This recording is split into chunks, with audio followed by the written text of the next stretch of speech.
We call this our ancestral highway because that's how our ancestors traveled long before the coming of the white man.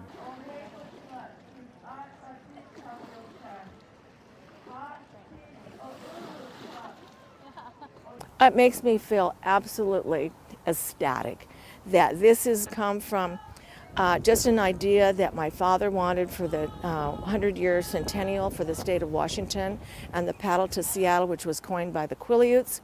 And then from there, it turned into the tribal journeys and canoe journeys. I was actually part of the first one, 1989. So all the tribal leaders at that time got together and talked about bringing the canoe family way life back. And we use this as a catalyst to start that.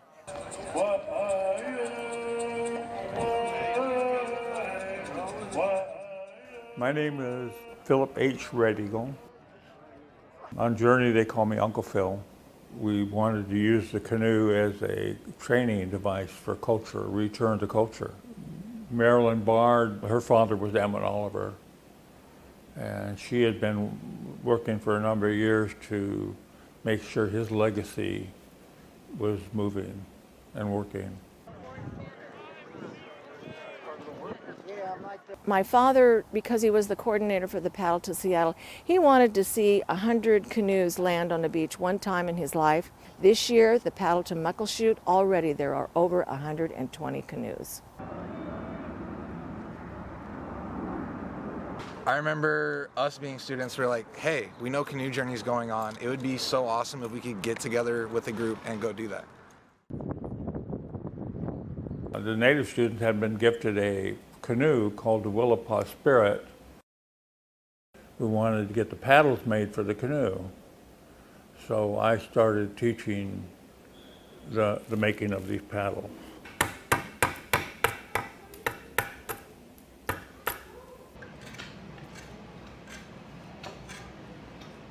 I'm trying to get down to the line and make it as flat as possible. I've been carving for a little over a year on this single paddle actually. And really the process is twofold. You're making it as it's making you into a carver.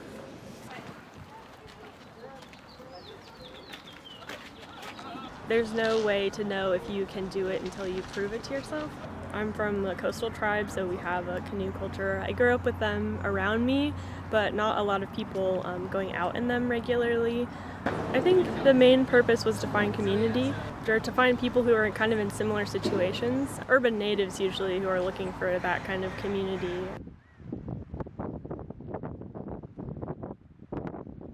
So we're gonna wake up around 3 in the morning.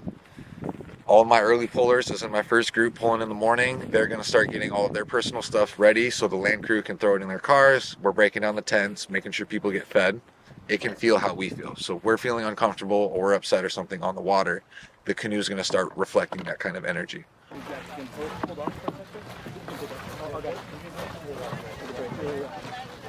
May the tide be with you. OCM.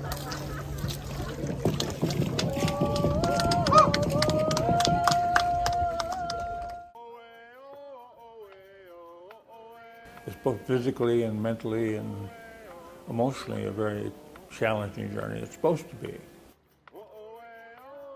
If you're going out to accomplish something, if you're going to have to paddle 30 miles, you have to paddle 30 miles. And that's not easy.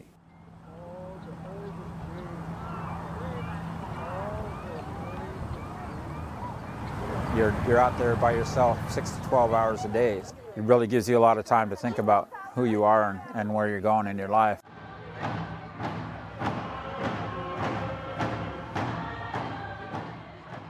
Canoe Journey is like a combination of so many different cultural things brought together. It's the singing, it's the gifts that you bring to other tribes.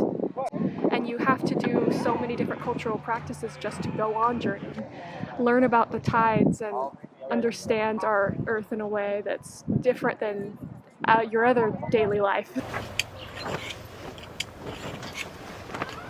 This is basically a contract. We have the 10 rules of the canoe. An example would be no abuse of self or others. So that basically means no drugs, no alcohol, and no nastiness.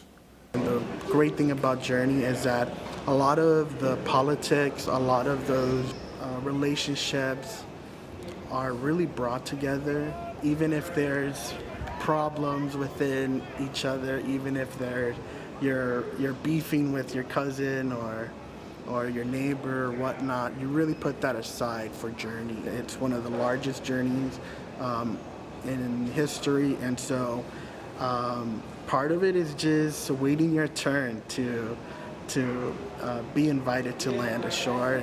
One of the things is you got to always have your paddles up as you're landing to show that you're coming in peacefully. A total of 1,500 miles, and this is our first ever tribal journey, and it will not be our last. Our spirits are truly soaring today being among you all. You are now our family, and we treasure you very close to our hearts. We're very hungry, we're very tired, and we humbly ask permission to come ashore. Welcome, welcome. That's my heart good. Welcome you to our lands. Welcome you to our waters and welcome you to our shores.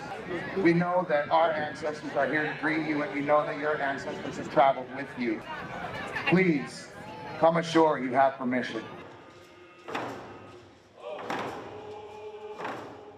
We rely on everybody to come together to host, from people who just cook fish and shellfish to prepare medicines to give away, or many different giveaway items. And we expect 8,000 people or so, I'm not too sure, and over 100 canoes.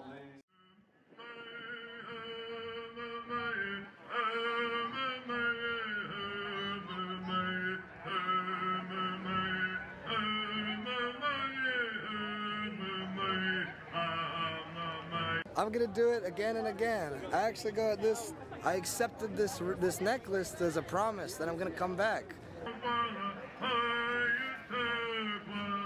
It makes me feel so just proud and just hopeful. Culture never went away, it just that it took a pause. I feel like I understand myself better, I understand my ancestors better.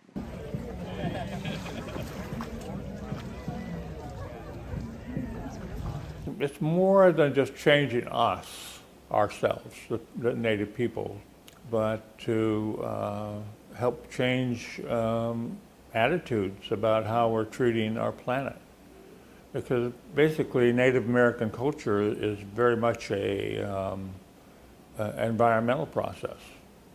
Being able to share the responsibilities with the environment and the world, because it gives and you give. It's just going to take some time. It took a lot of time for the culture to be taken away, and it'll be at least take that much time to put it back.